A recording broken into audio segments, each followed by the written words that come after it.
Hello everyone, and welcome to the fourth devlog of Project Triangle.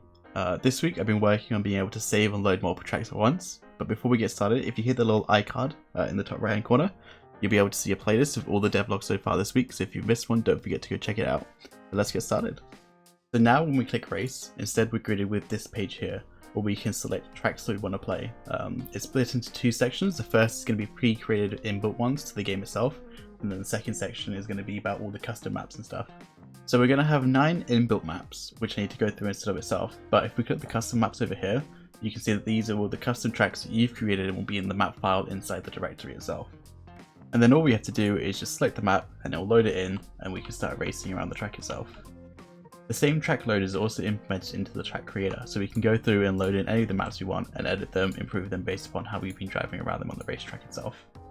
Due to the player being able to put in their own maps, I then had to start working out what happens if they have more than 9 maps inside their map file. So I also worked on implementing a scroll bar feature so you could scroll through all your maps. I just want to take a second halfway through the video to say if you have any ideas for the name of the game, to go drop them in the comment section down below and I'll take a look at them. So after working on loading multiple tracks at the beginning of the week, I decided I wanted to start adding in some localization to the game itself. We now have the beginnings of an option menu where we can choose the language of the game between English and French. Is currently the only options at the moment, but this changes the language throughout the whole game itself.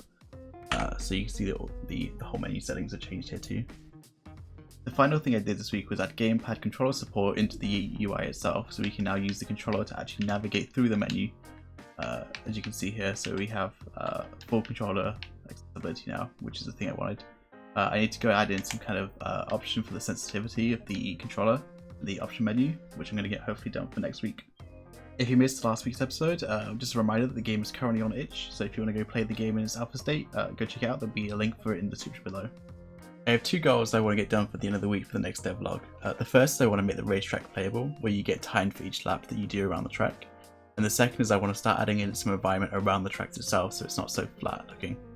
And with that, that's it for the video. I want to thank you guys for watching. If you liked the video, don't forget to hit the like button. If you want to subscribe to keep up to date with everything, hit the subscribe button. But I'll catch you next week.